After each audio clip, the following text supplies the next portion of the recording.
Bismillahirrahmanirrahim. Assalamualaikum warahmatullahi wabarakatuh.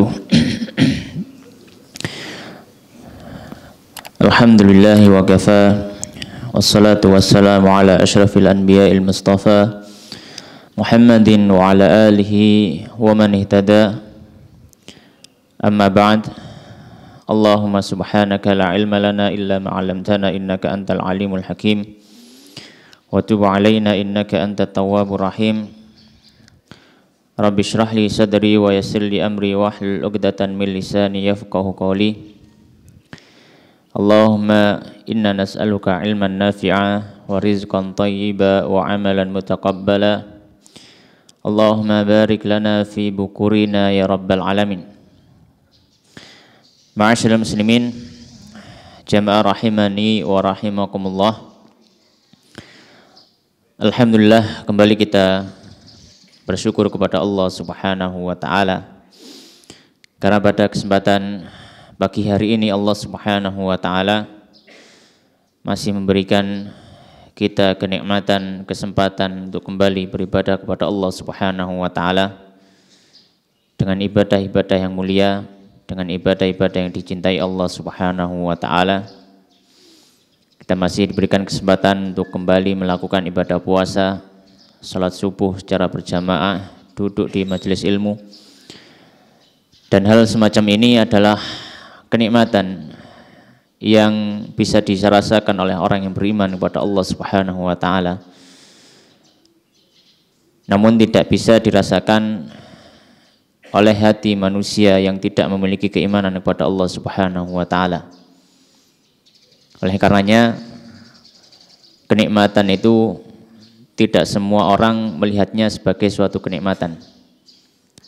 Kadang manusia diberikan kenikmatan, tapi dia merasa itu adalah azab, itu adalah siksaan. Ada juga orang yang diberikan azab, orang yang diberikan siksaan, tapi merasa itu adalah sebuah kenikmatan. Oleh karenanya, salah satu kenikmatan yang paling besar adalah ketika kita mengetahui bahwasanya kenikmatan dari Allah itu, atau kenikmatan yang kita rasakan itu benar-benar kenikmatan dari Allah. Dan termasuk siksaan yang paling besar adalah ketika kita tidak mengetahui bahwasanya azab Allah itu adalah azab bagi kita. Bahkan kita merasa itu kenikmatan. Maka ini adalah salah satu hal yang patut kita syukuri dengan cara semakin beriman kepada Allah Subhanahu wa taala, semakin menambah ketaatan kepada Allah Subhanahu wa taala. Ma'asyiral muslimin, jamaah rahimani wa rahimakumullah. Kita masih melanjutkan membaca dari kitab Asrarus Shaum yang ditulis oleh Imam Hujjatul Islam Muhammad ibnu Muhammad Al-Ghazali rahimahullahu ta'ala rahmatan wasi'ah. Dan kita pada kesempatan pagi hari ini memasuki pasal yang pertama. Bismillahirrahmanirrahim. Qala al-musannifu rahimahullahu ta'ala wa nafa'ana bi ilmi fi dunya wal akhirah wa adkhalahu fasiha jannatihi Allahumma amin. Al-faslul awwalu, pasal yang pertama. Fil wajibati, dalam penjelasan hal-hal yang wajib. Was sunanidh dhahirati, dan sunnah-sunnah yang sifatnya zahir, sunnah-sunnah yang terlihat. Wal lawazimu, dan hal-hal yang akan memberikan dampak biifsadihi, untuk merusak puasanya. Maka di sini beliau akan membahas beberapa perkara yang ada hubungannya dengan fikih puasa, di mana beliau mulai membahas tentang beberapa hal. Beliau mengatakan qala wa ammal wajibatu adh-dhahiratu, adapun kewajiban-kewajiban yang lahir, kewajiban-kewajiban yang zahir, yang tampak, fasittatun, maka ada 6 perkara. Ada 6 perkara yang hendaknya seorang muslim mengetahui, memahami dan menerapkan di dalam dia menjalankan puasanya. Qala al-awwalu, perkara pertama, muraqabatu awwali syahri ramadhana, mengawasi masuknya awal bulan Ramadan, mengawasi atau memperhatikan tentang awal masuknya bulan Ramadan. Sebagaimana yang sudah kita ketahui bersama, bahwasanya puasa yang wajib hanya puasa Ramadan secara asal. Oleh karenanya penting bagi kita untuk mengetahui tentang masuknya bulan Ramadan, yang mana hal ini sama halnya seperti pentingnya kita mengetahui waktu sholat, sama-sama ibadah. Maka mengetahui masuknya bulan Ramadan itu sama halnya kita mengetahui masuknya waktu ibadah. Dan beliau kemudian menjelaskan bagaimana cara mengetahui masuknya bulan Ramadan. Beliau mengatakan wadzalika bi ru'yatil hilal. Wadzalika, dan hal tersebut bisa didapatkan bi ru'yatil hilali, dengan melihat hilal. Patokan atau standar yang digunakan dalam penentuan masuknya bulan Ramadan adalah ru'yatul hilal, dengan melihat hilal Ramadan. Ini standar asalnya. Meskipun nanti dalam beberapa perkara ada hal-hal yang dijadikan patokan untuk masuknya bulan Ramadan tanpa adanya ru'yatul hilal dalam beberapa kondisi. Di antaranya nanti yang akan beliau sampaikan setelahnya. Tapi secara asal, ketika hilal Ramadan itu sudah terlihat di malam hari, maka esok harinya kaum muslimin diwajibkan untuk berpuasa. Kemudian beliau mengatakan fa'in ghumma, dan apabila ditutupi oleh mendung, apabila kita melihat ke arah munculnya hilal, namun di situ ada awan yang menutupi, cuaca sedang tidak mendukung, misalkan sedang mendung atau yang semisalnya, sehingga kita tidak bisa melihat sama sekali hilal tersebut. Ya. Maka kata beliau fabistikmali thalathina yauman, maka dengan menyempurnakan hitungan 30 hari min Sya'bana, dari bulan Sya'ban.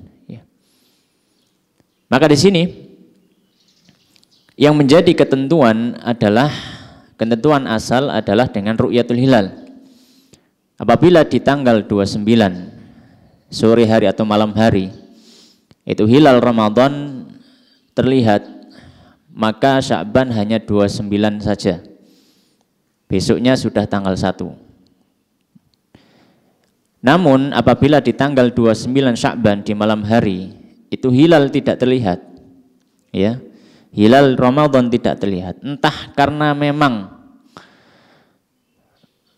tidak mungkin bisa dilihat secara ilmu falak, atau memang secara ilmu falak bisa dilihat namun kita tidak bisa melihatnya karena terhalang sesuatu, maka besok tanggal 30 Sya'ban, dan itu yang dimaksud dengan istikmal Sya'ban atau istikmal Sya'ban, menyempurnakan hitungan bulan Sya'ban menjadi 30 hari.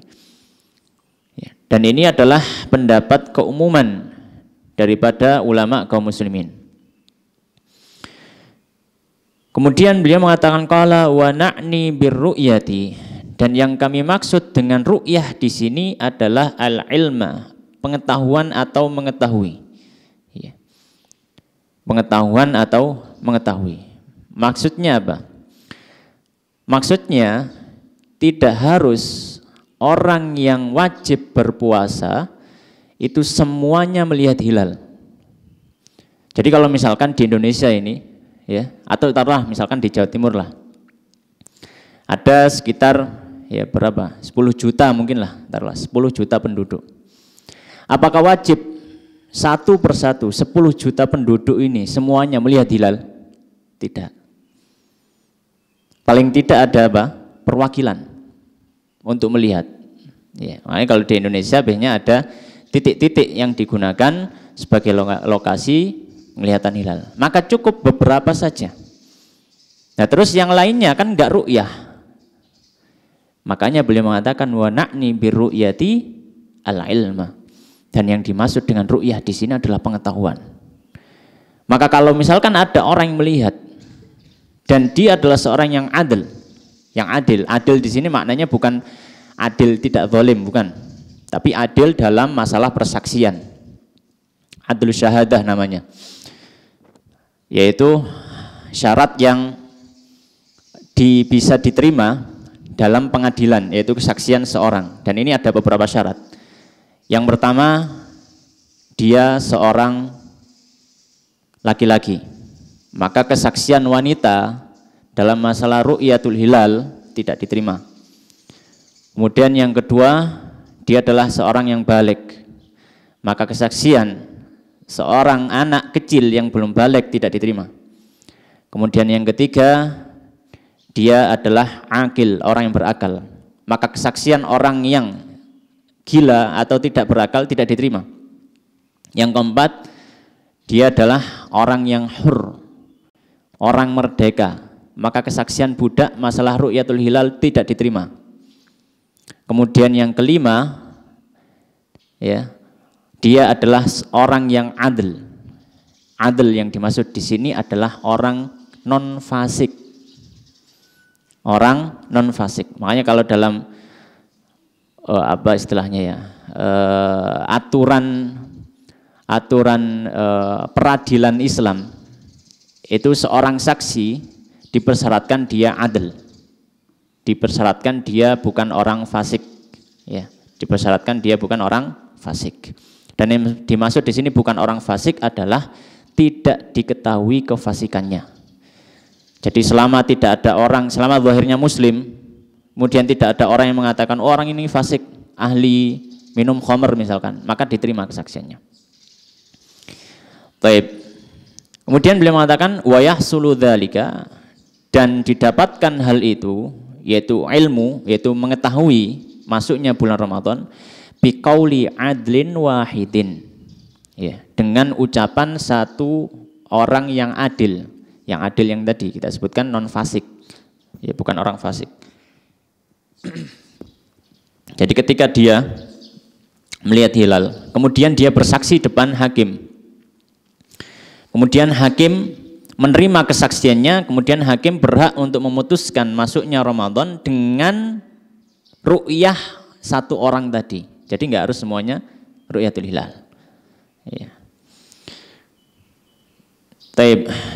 Namun setelahnya beliau mengatakan wala yathbutu, dan tidak bisa ditetapkan atau tidak bisa tetap hilalu Syawal, penglihatan atau ketetapan hilal Syawal illa biqauli adlaini, kecuali dengan ucapan dua orang saksi yang adil. Perlu kita fahami juga bersama bahwasanya dalam masalah masuknya bulan, hukum asalnya kesaksian yang diterima adalah kesaksian dua orang minimal dalam bulan apapun, apalagi yang berhubungan dengan ibadah. Misalkan apa? Misalkan masuknya bulan Dzulhijjah, karena nanti hubungannya dengan Idul Adha dan hubungannya dengan hari Arafah. Maka untuk masuknya tanggal 1 Dzulhijjah tidak bisa diterima dari satu orang saja. Ya. Namun di sini atau masuknya bulan yang lain, misalkan bulan Rajab atau apa, jadi harus dua orang, minimal dua orang.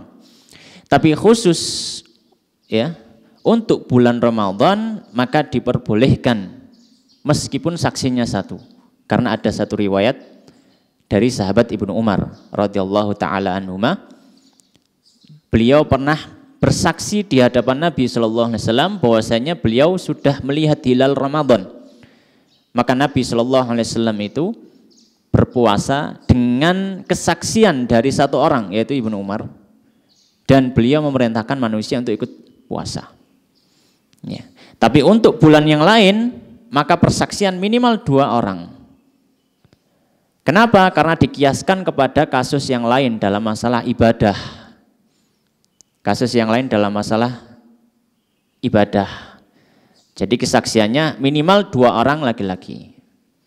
Ya, minimal 2 orang laki-laki. Sebagaimana dalam Al-Qur'an Allah Subhanahu wa taala menyampaikan wa asyhidu dzawai adlin minkum. Dan persaksikanlah dengan 2 orang yang adil daripada kaum muslimin. Alasan yang kedua selain riwayat dari Ibnu Umar, beliau mengatakan ihtiyatan lil ibadati, sebagai bentuk kehati-hatian dalam masalah ibadah. Al-Imam Syafi'i rahimahullah taala beliau menyampaikan ya. Beliau menyampaikan ya bahwasanya sehari orang itu ya berpuasa tapi belum masuk waktunya itu lebih ringan daripada sehari orang masuk bulan Ramadan dalam kondisi tidak berpuasa. Ya. Dalam artian di sini lebih hati-hati untuk masuknya bulan Ramadan. Kemudian beliau mengatakan qala wa man sami'a, dan siapa yang mendengar adlan, seorang yang adil.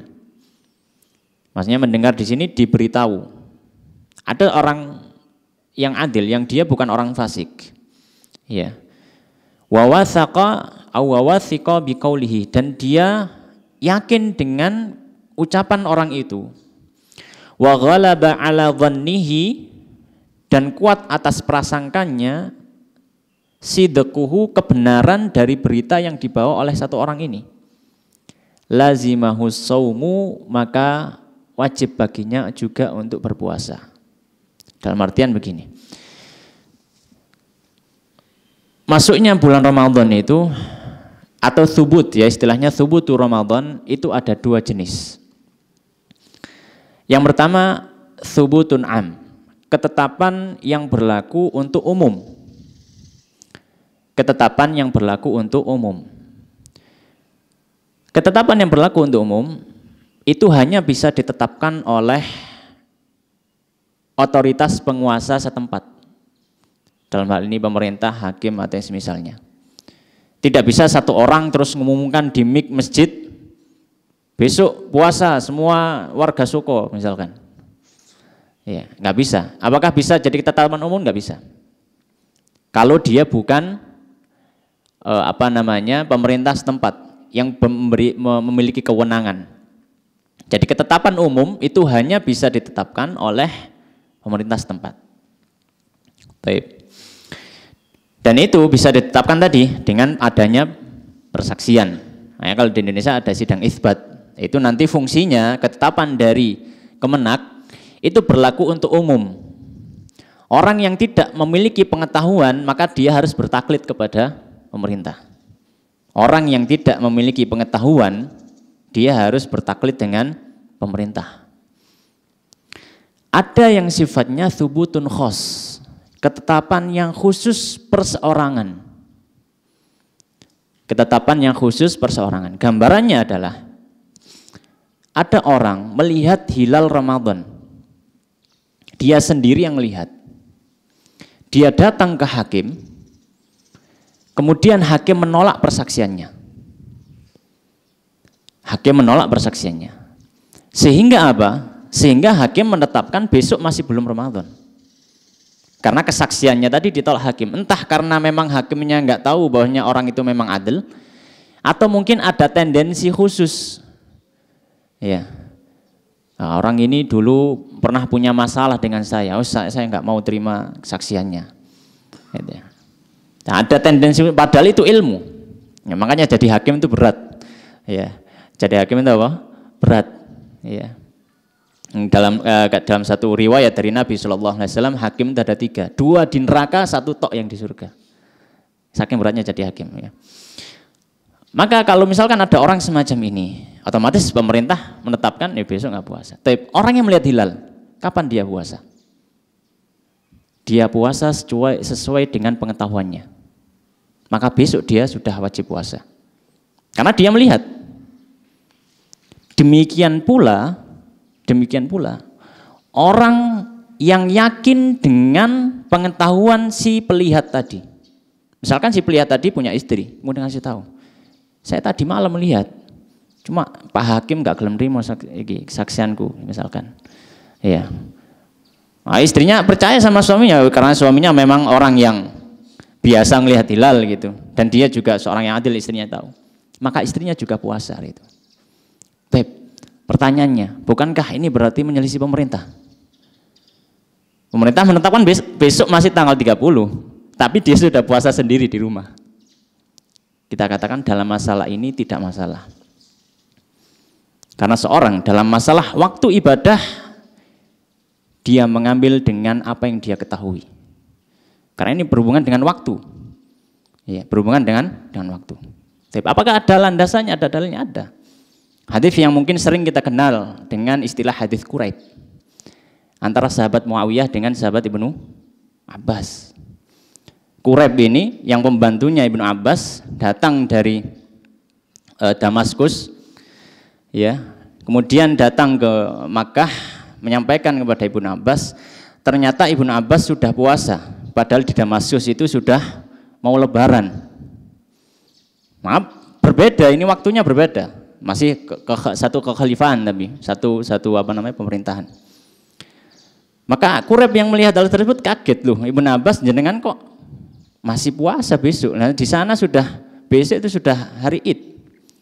Ya, maka kata Ibnu Abbas, saya tidak melihat hilal. Maka kita mengamalkan sesuai apa yang kita ketahui. Ya, dan itu adalah sunnah Nabi Shallallahu Alaihi Wasallam. Maka di situ Ibnu Abbas menyelisih pemerintah yang sah. Dalam artian beliau mengamalkan sesuai apa? Pengetahuan beliau. Maka beliau pun menyampaikan pada orang-orang yang ada di sekitarnya, ya besok masih belum, nggak ada hilal, sekarang mendung kok gitu. Masih belum apa? Masih belum Syawal. Ya. Oleh karenanya beliau mengatakan, dan siapa yang mendengar, mengetahui dari orang yang memang memiliki kredibilitas dan juga adil tadi, dia melihat hilal, kemudian dia ngasih tahu, saya tadi sudah melihat hilal dan macam-macam. Ya, maka dia wajib mengamalkan sesuai ilmu yang dia dapatkan. Sama halnya seperti gini, waktu sholat. Di Fathul Qorib ya, pelajaran ngaji Fathul Qorib nih, kan kita sudah bahas waktu sholat. Salah satu pembahasan waktu sholat itu gimana cara kita mengetahui waktu sholat. Misalkan waktu zuhur. Waktu zuhur itu masuk, ya, waktu zuhur masuk itu kan ketika zawal. Ketika matahari bayangannya itu sudah mulai condong, ya, mulai condong ke arah timur. Karena matahari kan ketika ke barat bayangannya ke timur gitu. Baik. Taruhlah ketika jam 12 siang, kita itu tahu bahwasanya itu baru masuk waktu zawal. Bayangannya itu baru ke arah timur. Ya, baru geser ke sana. Jam 11 itu bayangan masih ke arah barat. Kita sudah ngecek pakai pandom. Kita dirikan tongkat gitu ya, kita cek mataharinya. Kita yakin itu jam 11 itu belum masuk waktu zuhur, nggak mungkin. Ya, bayangannya masih ke barat. Kemudian pemerintah menetapkan waktu sholat abadi. Waktu zuhur masuk jam 11. Apakah kita adzan jam 11?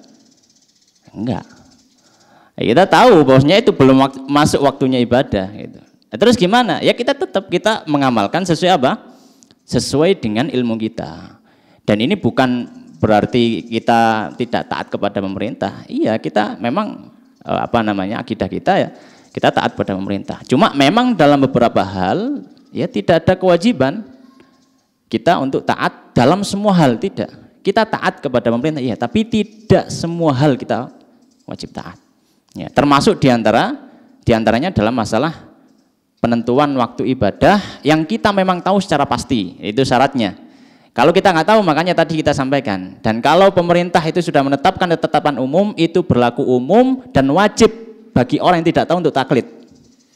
Tapi orang yang punya pengetahuan, maka dia beramal sesuai dengan ilmunya. Ya. Beliau mengatakan lazimahu shaum, ya. Lazimahu as-shaum. Dan beliau mengatakan wa illam yaqdil qadhi bihi, meskipun pemerintah belum menetapkan dengan hal itu.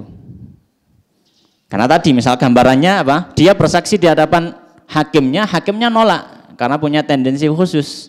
Ya, dulu pernah punya sengketa apa dengan si saksi tadi, akhirnya nggak diterima. Tetap dia harus puasa. Wa illam yaqdil qadhi bihi, meskipun hakim tidak menetapkan dengan kesaksiannya. Falyattabi' kullu 'abdin. Nah, ini beliau menyampaikan kaidah, maka hendaknya mengikuti kullu 'abdin, setiap hamba, fi ibadatihi, dalam ibadahnya, mujiba dhannihi, apa-apa yang kuat sesuai dengan prasangka ilmunya. Apa-apa yang kuat dengan prasangka ilmunya. Ya selama ilmunya memang dilandasi atau pengetahuannya dilandasi dengan dasar ilmu syar'i yang benar dan tepat. Ya, dia misalkan ketentuan Ramadan dengan ru'yah, dia sudah ru'yah, maka itu landasannya benar. Nah, dia mengamalkan sesuai apa? Ilmunya.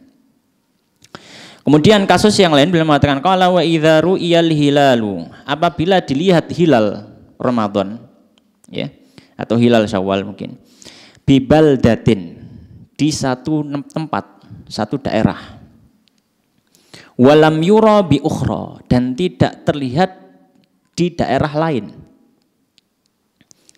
wa kana bainahuma, dan di antara keduanya itu jaraknya aqallu, kurang dari min marhalataini, 2 marhalah. 2 marhalah itu maksudnya jarak qasar, jarak safar yang boleh qasar, yaitu sekitar antara 84 kilo sampai 144 kilo. Ya. Karena gambarannya adalah misalkan orang Surabaya, ya, itu melihat hilal, ya, melihat hilal. Ya. Petugas yang ada di Yogyakarta, jaraknya sudah 200-an kilo, itu tidak melihat hilal. Ya. Itu tidak melihat hilal. Misalkan seperti itu. Maka kata beliau, kalau hilal itu terlihat di satu tempat, di tempat lain itu tidak terlihat. Dan jarak antara keduanya itu kurang dari 2 marhalah atau jarak qasar. Kata beliau, wajibas saumu 'alal kulli, wajib puasa untuk semuanya. Dengan syarat jarak antara keduanya kurang dari jarak qasar. Misalkan kayak Surabaya, Surabaya Mojokerto misalkan, atau Surabaya Gresik lah misalkan, Surabaya Gresik, di pantai Gresik atau pantai Tuban enggak ngelihat hilal, di pantai Surabaya ngelihat hilal, naik mengikuti pantai Surabaya. Ya, semuanya puasa. Wa in kana aktsar, dan jika jaraknya lebih dari jarak qasar, kana likulli baldatin, maka setiap tempat hukmuha, sesuai dengan hukum di tempat itu. Wala yata'addal wujub, dan kewajiban masuknya Ramadan tidak berdampak di daerah yang satunya ketika jaraknya lebih dari jarak qasar. Perlu saya sampaikan di sini ada 2 catatan. Yang catatan yang pertama, ada khilaf dalam mazhab Syafi'i ketika satu daerah melihat hilal, daerah lain tidak melihat hilal. Itu ukurannya dengan apa? Pendapat pertama yang disampaikan oleh Imam Ghazali dalam kitabnya ini, Imam Ghazali imam besar dalam mazhab Syafi'i, ukurannya adalah dengan jarak qasar. Kurang dari jarak qasar dianggap satu area, lebih dari jarak qasar dianggap area yang berbeda. Itu pendapat pertama dalam mazhab Syafi'i. Pendapat kedua, dan ini pendapat mu'tamad dalam mazhab Syafi'i, dan itu pendapat banyak dari para ulama, yang dikenal dengan istilah ikhtilaful matali' wa ittihadul matali'. Persatuan matlak dan perbedaan matlak. Matlak itu apa? Matlak itu, ya, para dalam literasi kitab klasik diistilahkan oleh para fuqaha, matlak itu adalah ketika daerah itu terbit mataharinya sama, tenggelam mataharinya sama, itu masih satu matlak. Iya, itu masih satu matlak. Ya. Jadi batasannya bukan jarak qasar, Karena bisa jadi jaraknya itu mungkin 200-an kilometer, itu sudah lebih dari jarak qashar. Tapi waktu malamnya hampir sama, mungkin jarak-jarak mungkin 2 detik, 3 detik, atau mungkin 1 menit. Ya, waktunya hampir sama. Dan pendapat yang kedua ini menjadi pendapat mu'tamad dalam mazhab Syafi'i. Jadi hitungannya bukan jarak qashar. Jadi selama dia masih satu matlak, satu melihat semuanya puasa. Tapi beda matlak, satu melihat, daerah satunya nggak melihat, maka sesuai dengan penglihatan masing-masing. Itu catatan yang pertama. Jadi apa yang disampaikan oleh Imam Ghazali ini salah satu pendapat dalam mazhab Syafi'i, namun dia pendapat lemah dalam mazhab Syafi'i. Pendapat kuatnya ikhtilaful matali tadi. Catatan yang kedua, ya, catatan yang kedua, banyak dari para fuqaha kontemporer, yang tidak lagi melihat ke arah matlak. Karena misalkan area yang luas seperti Indonesia, ini ada beberapa matlak, ya kan? Dari Sabang sampai Merauke, itu di Sabang di Merauke ya. Ya. Itu mungkin sudah terbitnya matahari ya. Matahari sudah terbit ya, timur ya, sudah terbit. Tapi di daerah Aceh sana ya masih malam ya. Mungkin 20 menit kemudian baru muncul matahari di Aceh. Karena Aceh area barat kan gitu. Ya, maka ini sudah beda matlak kan. Sudah beda matlak. Maka banyak dari para ulama kontemporer yang juga kita tanyakan pada para masyayikh, untuk kemaslahatan umum sekarang ini tidak lagi melihat kepada matlak tetapi kepada pemerintah setempat, karena ini lebih menyatukan kaum muslimin.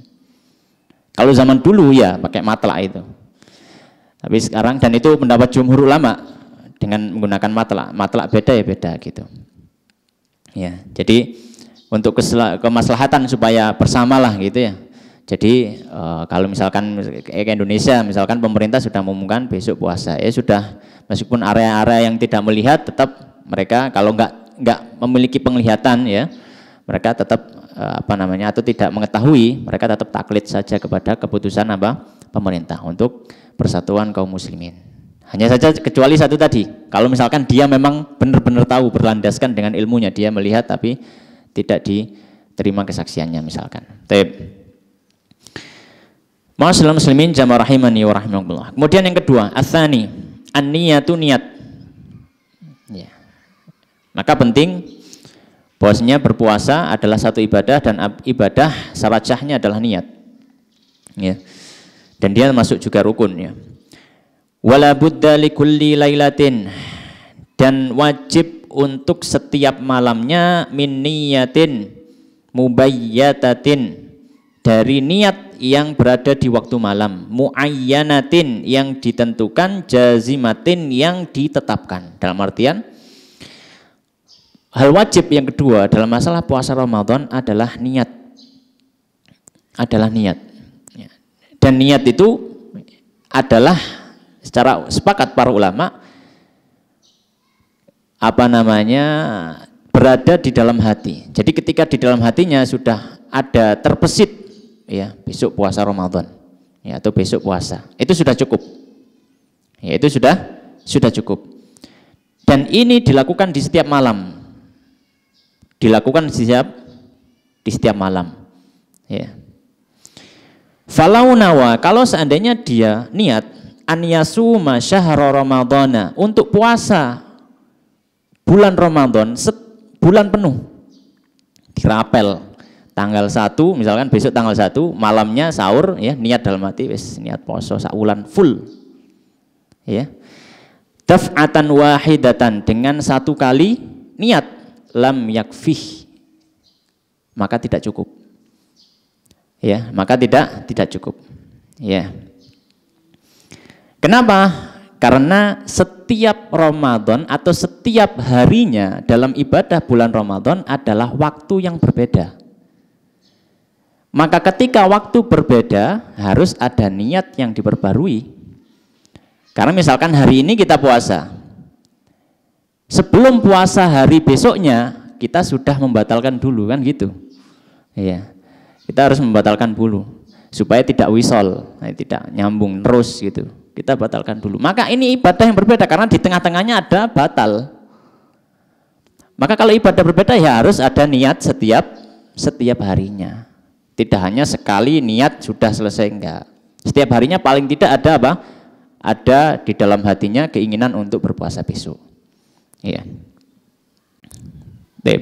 Makanya kalau misalkan ya dilanggar-langgar sebagian kaum muslimin kita masjid-masjid gitu ya, kalau habis sholat taraweh ya kan biasanya rame-rame gitu, nawaitu shoma ghadin an adai fardhi syahri ramadhana hadisanati fardhillahi ta'ala gitu ya.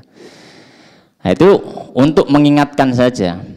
Tapi sebenarnya kalau dia melafatkan tapi kalau hatinya lalai ya nggak dianggap, karena yang dianggap itu apa? Hati. Itu ulama itu memperbolehkan orang melafatkan niat. Ya, itu bagi orang yang mungkin ya khawatir lupa gitu. Tapi kalau dia sudah sadar besok puasa, nggak melafatkan niat nggak masalah gitu ya. Dan bahkan para ulama mengatakan kalau dia melafatkan niat, hatinya lalai, hatinya nggak niat ya sama saja, nggak dianggap gitu. Karena itu hanya bantuan saja melafatkan niat. Dan itu pun nggak harus bahasa Arab. Pernah kita singgung juga nggak harus bahasa Arab. Ya, namanya mengingat gitu ya, pokoknya meni poso Ramadan. Itu juga boleh bahasa Indonesia. Ya, taib. Kemudian beliau mengatakan wa huwallazi anaina, dan ini yang kita maksud biqaulina dengan ucapan kita kulli lailatin, setiap malam. Ya, setiap malam. Masalah berikutnya, bolehkah orang niat puasa Ramadan di siang hari? Ya, misalkan habis sholat sih dia nggak ada terbesit keinginan sama sekali besok puasa misalkan.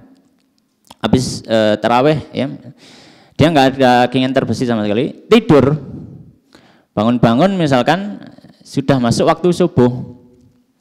Ya, ketika tidur dia nggak ada keinginan besok puasa gitu, nggak ada keinginan seperti itu.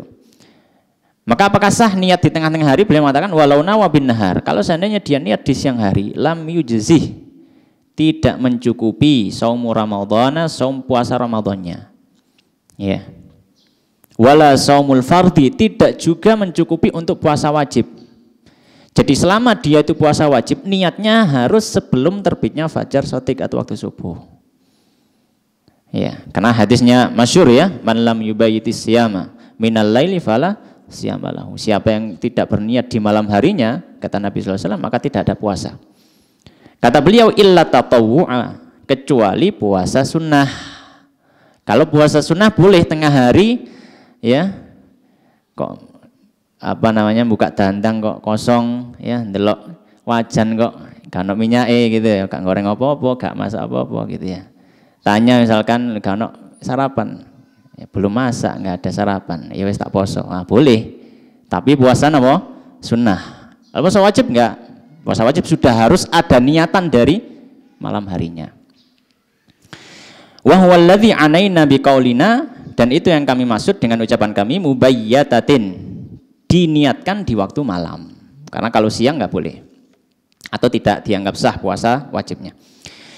Beliau mengatakan masalah berikutnya, walau nawa sauma mutlaqan, kalau seandainya dia niat puasa secara mutlak, awil fardho, atau puasa fardu mutlakon secara mutlak, lam yujzih, kata beliau kalau seandainya dia hanya sudah niat puasa gitu aja ya, nggak ada menentukan itu puasa Ramadan atau puasa Senin Kamis misalkan, maka kata beliau ini tidak cukup.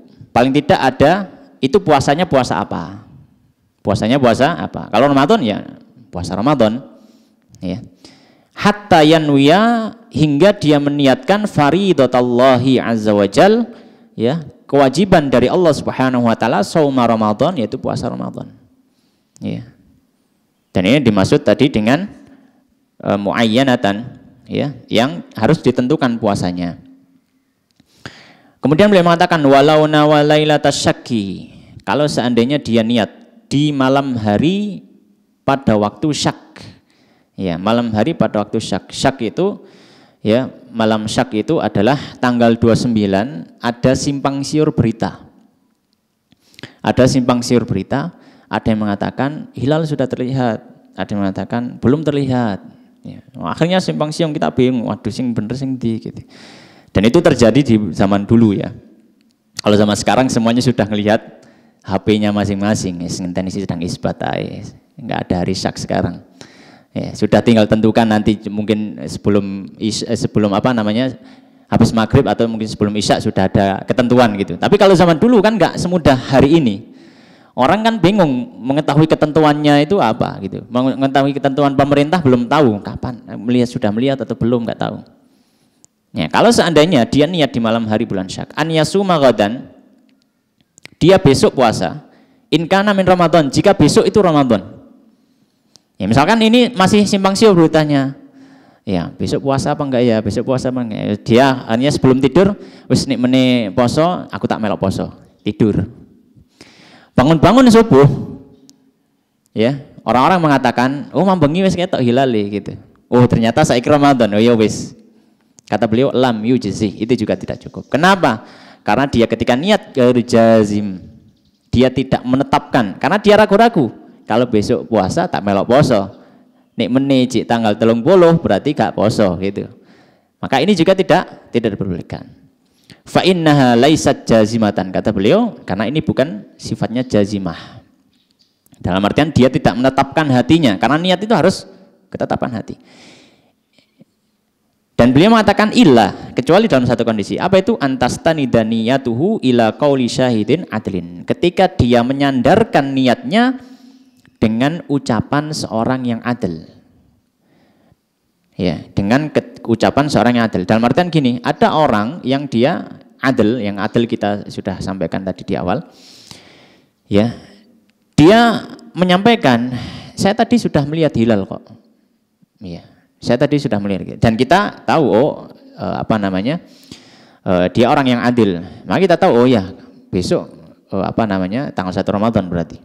Tapi dalam hati kecilnya ada sedikit keraguan, khawatir mungkin agak salah gitu. Ya, oleh karena beliau mengatakan ya. Tapi di sini kalau misalkan niatnya kalau sesuai dengan ucapan si orang ini, maka besok saya puasa. Maka ini boleh, karena niatnya ada landasan hukum yang dibenarkan. Gitu. Dan beliau mengatakan wahtimalu ghalatil adli au kadzibihi la yubtilul jazma. Dan kemungkinan kesalahan dari si orang yang melihat hilal tadi, yang adil tadi, atau kedustaannya tidak dianggap membatalkan ketetapan hatinya. Ya, karena dia sudah niat sesuai dengan apa? Sandaran yang benar dalam syar'i. Atau yastanida illa istishabi halin kasyakki fil lailatil akhirati min Ramadan, atau dia bersandar kepada istishab hal ya, dengan kondisi awal ya, kondisi awal atau kondisi asli. Seperti apa? Kasyakki fil lailatil akhirati min Ramadan ya, ketika dia ragu di malam akhir bulan Ramadan. Ini ragunya di akhir. Ya, sekarang tanggal 29 Ramadan, taruhlah seperti itu. Terus itu hari syak, besok itu 1 Syawal atau 30 Ramadan. Maka dia meniatkan dalam hatinya, ya, kalau besok 30 Ramadan saya puasa. Kalau besok 30 Ramadan saya puasa. Tapi dia nggak tahu, akhirnya dia tidur. Bangun-bangun ternyata benar tanggal 30 Ramadan. Apakah boleh? Boleh. Niatnya tadi enggak jazimah. Iya, tapi dia sudah bersandar, niatnya bersandar pada istishabul hal.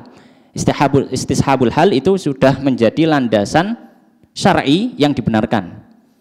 Kenapa? Karena pada dasarnya dia masih di Ramadan, bukan di luar Ramadan. Maka sandarannya benar. Beda dengan tanggal 1 Ramadan, karena pada dasarnya dia asalnya di bulan Sya'ban. Itu. Fadzalika la yamna'u jazman niyah, kata beliau, hal itu tidak menghalangi ketetapan niat ya. Kemudian beliau mengatakan au yastanida, atau dia bersandar ila ijtihadin, kepada ijtihadnya. Dia melihat tanda-tanda dari dirinya sendiri. Ya, dia tidak memungkinkan untuk melihat hilal secara langsung, tapi dia hanya memperkirakan sendiri. Ya. Kal mahbusi, seperti orang yang ditahan fil matmurati, di dalam penjara. Ya, di dalam penjara. Ada simpang siur berita. Ya, besok tanggal 1. Oh, besok belum tanggal 1 misalkan. Kemudian dia hanya memperkirakan, ya. Dia mengira-ngira, dia nggak bisa ngelihat ru'yah secara langsung, mendengar kabar juga nggak tahu, karena mungkin nggak ada akses untuk informasi ya dari luar kan gitu ya. Maka ini diperbolehkan. Idza ghalaba ala dhannihi, jika kuat atas prasangkanya, dukhulu Ramadan, sudah masuknya Ramadan, bijtihadihi, dengan ijtihadnya. Ya. Fasyakku, maka keraguannya bagi orang yang seperti di penjara itu, dia cuma melihat perkara informasi-informasi yang simpang siur dan dia menetapkan sendiri, la yamna'uhu minan niyah, tidak menghalangi dia daripada niatnya. Baik, ma'asyiral muslimin jamaah rahimani wa rahimakumullah. Ya, mungkin ini yang bisa kita bahas pada kesempatan pagi hari ini. Semoga ada yang bisa diambil dan bermanfaat bagi kita. Demikian kita akhiri dengan doa kafaratul majelis. Subhanakallahumma bihamdika asyhadu an la ilaha illa anta astaghfiruka wa atubu ilaik wa akhiru da'wana alhamdulillahirabbil alamin. Wallahu taala alam. Wassalamualaikum warahmatullahi wabarakatuh.